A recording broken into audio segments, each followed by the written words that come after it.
The test was designed to kill. It had ended civilizations, wiped out species, broken the strongest minds in the galaxy. But then came the humans, barefoot, laughing, and asking if snacks were allowed. The observers didn't understand. "Why aren't they afraid?" one whispered.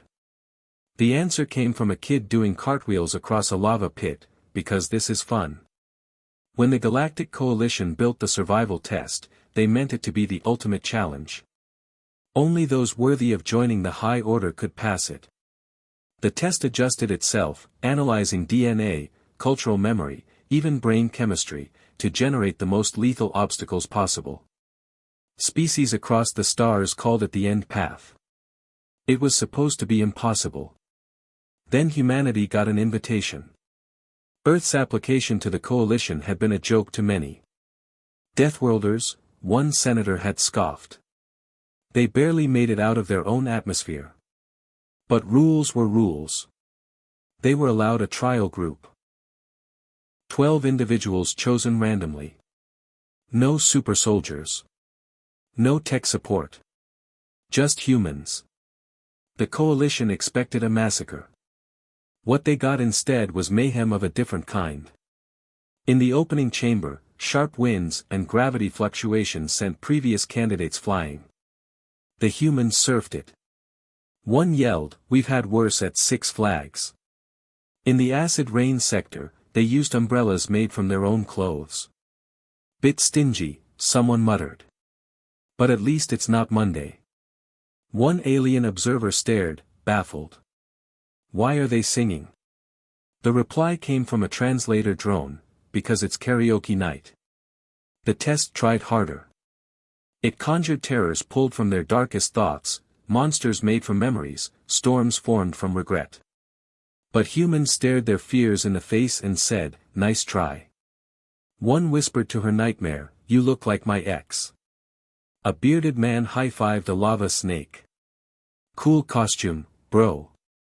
In the mind maze, meant to break sanity, two teens solved it like a video game.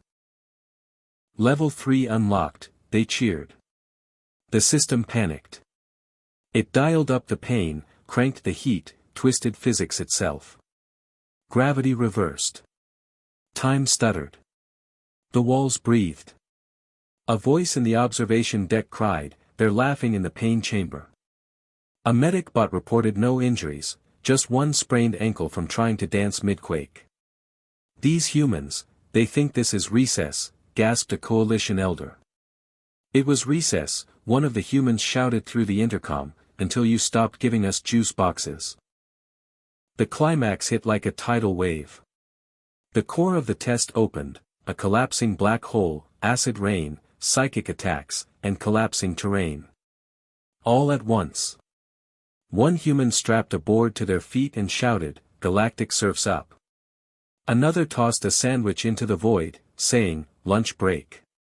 The observers watched in stunned silence as the humans worked together, improvised, and cracked jokes the entire time. "We trained for this," said one woman. "It's called, family road trips." When the final gate opened, they moonwalked through it. The test ended itself. The AI governing the challenge simply stopped. It had never seen anything like it. They didn't beat the test, it admitted.